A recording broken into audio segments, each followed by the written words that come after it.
Eh bien, les enfants, bonjour. Nous allons commencer par un beau signe de croix, au nom du Père et du Fils et du Saint-Esprit. Amen. Et je vais vous lire le passage d'Évangile que l'on va lire le premier dimanche de Carême. Évangile de Jésus-Christ selon saint Marc.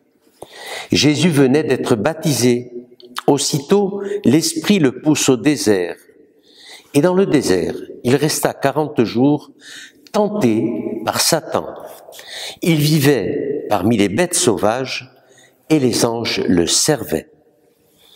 Après l'arrestation de Jean-Baptiste, Jésus partit pour la Galilée, proclamer la bonne nouvelle de Dieu. Il disait: « Les temps sont accomplis, le règne de Dieu est tout proche, convertissez-vous et croyez à la bonne nouvelle. » Alors, la première question que l'on peut se poser, c'est à quel moment se situe cet épisode de la tentation de Jésus.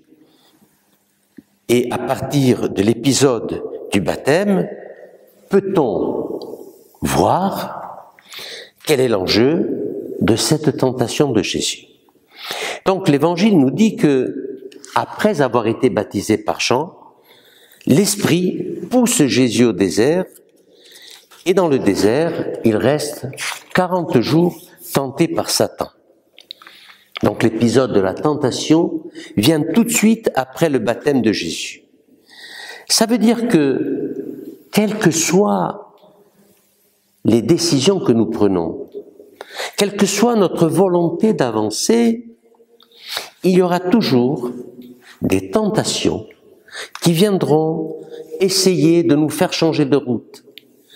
Et en même temps, quand on lit l'Ancien Testament, on se rend bien compte que la tentation est une mise à l'épreuve par Dieu qui permet de vérifier notre foi, c'est-à-dire non pas de rester à la superficie, mais de connaître le fond de notre cœur.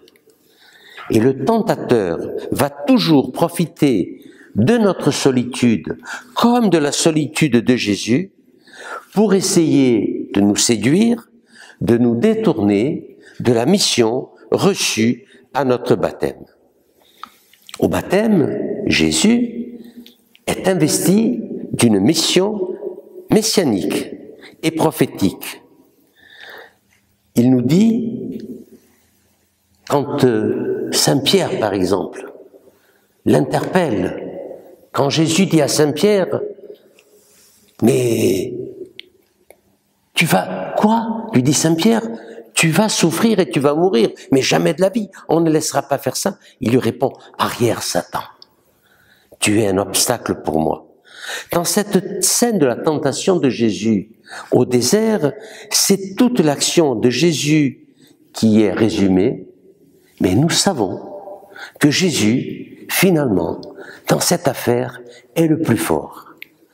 Et nous savons donc que quand nous sommes tentés, il y a toujours Jésus qui est là à côté de nous et qui est le plus fort. Dans le désert, il y a, pour les Hébreux du temps de Jésus, deux choses.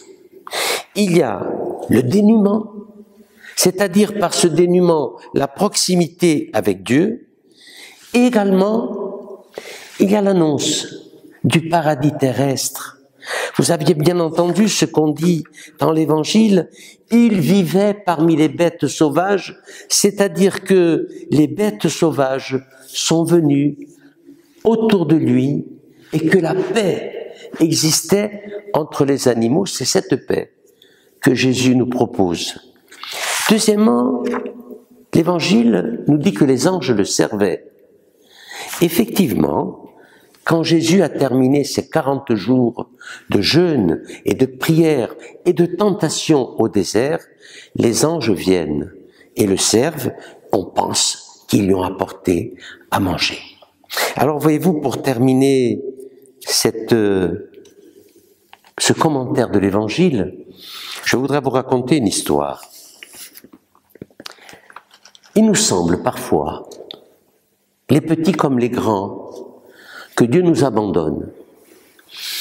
Et un soir, un poète brésilien, était en train de rêver. Et dans son rêve, il marchait sur une plage. La mer était calme, le silence, la nuit étoilée. Et Jésus marchait à côté de lui. Et voilà que tout d'un coup, les nuages se lèvent, la mer s'agite, la tempête se déclenche. Et le poète se trouve tout seul. Et il crie, « Seigneur, au secours, viens à mon aide, où es-tu » Et le Seigneur est absent. Et tout à coup, la mer redevient calme, la tempête s'arrête, et le poète fait des reproches au Seigneur comme nous faisons souvent des reproches au Seigneur quand il nous semble que les choses ne vont pas comme nous voudrions. Et qu'est-ce qu'il lui dit au Seigneur? Il dit, regarde, quand le temps était calme, tu marchais à côté de moi, et puis la tempête s'est levée, et tu as disparu. Et d'ailleurs, regarde, sur la plage, il n'y a plus que la trace de mes pas. Et la voix de Jésus se fait entendre, et lui dit, regarde, regarde bien la trace des pas qui sont sur le sable. Ce ne sont pas les tiens, parce qu'il y a la marque des clous. Tu sais pourquoi tu ne me voyais pas à côté de toi quand tu criais dans la tempête? Eh bien, c'est parce que je te portais dans mes bras. Alors les petits, nous savons que chaque fois que la tempête se déclenche, nous pensons que le Seigneur nous a abandonnés, et c'est là qu'il est le plus proche de nous et qu'il nous porte dans ses bras. Je vous souhaite une bonne semaine.